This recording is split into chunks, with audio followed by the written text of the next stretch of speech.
সম্প্রতি নেট দুনিয়ায় একের পর এক তারকাদের লুক প্রকাশ করে আলোচনায় রয়েছেন জনপ্রিয় নির্মাতা সঞ্জয় সমাদ্দার। প্রথমে মোশাররফ করিম, এরপর শরীফুল রাজ, এবার প্রকাশ্যে এলো ইনসাফের প্রধান নারী চরিত্র তাসনিয়া ফারিনের লুক। সম্প্রতি সামাজিক মাধ্যমে প্রকাশিত লুক পোস্টারে ফারিনকে একেবারেই ভিন্ন আবহে দেখা গেছে। পোস্টারে এই অভিনেত্রীর এক হাতে ফুল আর অন্য হাতে কুড়াল দেখা যাচ্ছে। প্রকাশিত পোস্টারটি দেখে অনেকেই বলছেন, এই কেমন ইনসাফ, কেননা এক হাতে ফুল অন্য হাতে কুড়াল এমন সাংঘর্ষিক চরিত্রে আগে কখনো দেখা যায়নি অভিনেত্রী ফারিনকে। পোস্টারটি প্রকাশের পর থেকেই দারুণ সাড়া ফেলেছে নেট পাড়ায়। তবে ফারিনের পোস্টারটি প্রকাশের পর সামনে আসে আরও একটি পোস্টার, যা দেখে বেশ বিভ্রান্ত দর্শকরা, কারণ সেই পোস্টারটিও একই রকম থিমে তৈরি।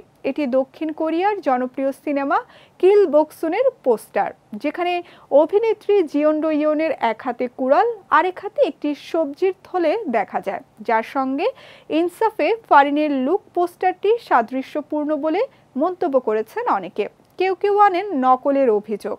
এ প্রসঙ্গে ইনসাফের নির্মাতা সঞ্জয় সমাদ্দার দেশের একটি সংবাদ মাধ্যমকে বলেন, আমাদের লুক রিভিলগুলোতে কুঠার সিম্বল হিসেবে একটা কমন ফ্যাক্টর ছিল। আমি ডিজাইনারকে বলেছিলাম যে হিরোইনের হাতে ফুল ও কুঠার দিয়ে কিছু প্ল্যান করতে, এভাবেই আমরা এগোই।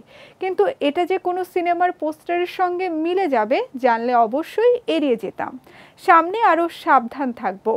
এর আগে গত 4 মে ইনসাফ সিনেমায় মোশাররফ করিমের লুক প্রকাশিত হয়। সেখানে ভয়ঙ্কর এক চিকিৎসকের রূপে ধরা দেন এই কিংবদন্তি অভিনেতা।